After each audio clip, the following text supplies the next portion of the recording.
is Shilpa Singh Rajput. Hi guys, this is Abhishek Singh. Welcome back to our channel. तो guys कैसे हैं आप लोग? I hope आप लोग बहुत बढ़िया होंगे और आप लोग हमारा भोजपुरी कंटेंट बहुत ज़्यादा लाइक कर रहे हैं और हमें भी बहुत अच्छा लग रहा है। आप लोग बहुत ज़्यादा सपोर्ट कर रहे हैं। आज हम आप लोगों की डिमांड पे एक वीडियो लेके आए हैं, सारी लाल यादव। हमने एक ट्रेलर रिएक्शन किया, कोई सॉन्ग है जिस पे आप लोगों की बहुत ज़्यादा डिमांड आ रही थी। तो बिना किसी देरी के वीडियो स्टार्ट करते हैं और फिर एंड में बातें करेंगे। Here we go. 1, 2, 3, start.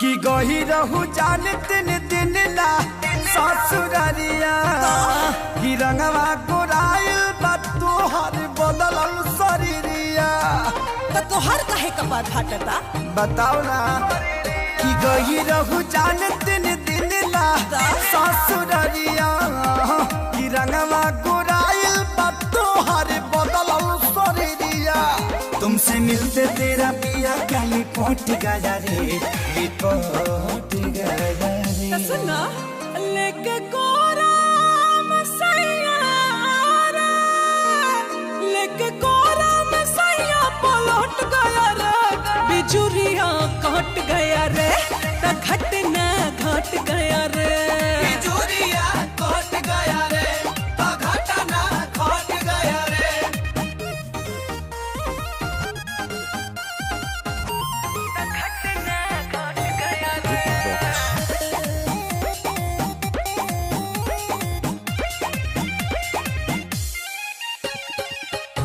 पहिले उ पापी हाथ कहवा लगावलस हो कहवा लगावलस दिल हमार कहता कि तोहके जगावलस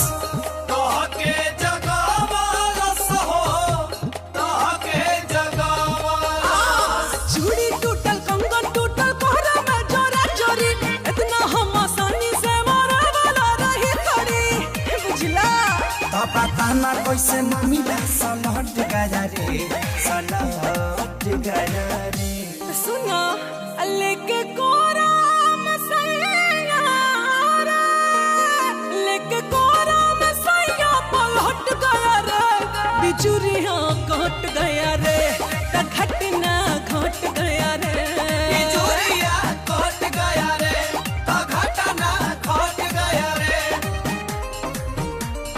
घट गया रे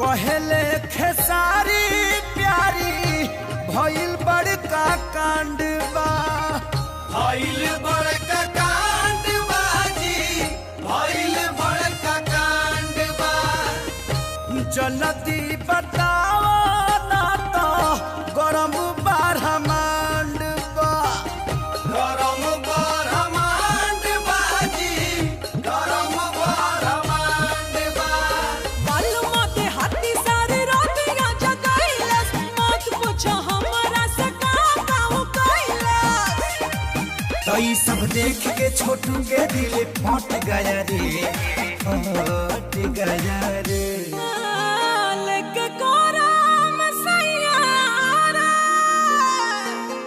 लेके कोराम सैया पलट गया रे बिजुरिया कट गया रे त घटना घट गया रे बिजुरिया कट गया रे तो घटना घट गया रे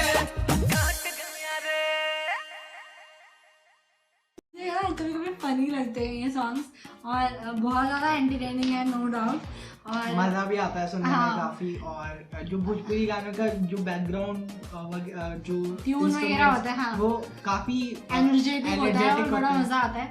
और लाइक और पर्सनली मुझे खेसारी बहुत पसंद है, मुझे क्योंकि भी। उनकी अगर हम लाइफ स्टोरी भी देखेंगे तो उन्होंने अपनी लाइफ में बहुत स्ट्रगल किया है, एंड आज वो मतलब स्टेज पे है अपनी लाइफ पे, यहाँ पे काफ़ी वो सक्सेसफुल हो चुके हैं। तो वही सारी स्ट्रगल उनकी रंग ला रही है अभी। ऑब्वियसली मेहनत हमेशा रंग लाती है, चाहे अभी लाए चाहे बाद में लाए चाहे अभी भी लाए, पर आती ज़रूर है। बस न्यू सॉन्ग है, आई थिंक ये ट्रेंडिंग पे भी था ये सॉन्ग। अभी रिसेंटली रिलीज हुआ ना ये song? हाँ, तो मूवी अभी शायद आई नहीं है, इनका या जो आ गई है, एक्ट्रेस जो थी भी है। इसमें ये कौन थी?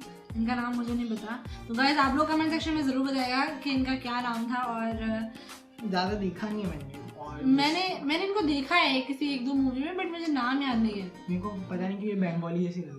पता नहीं।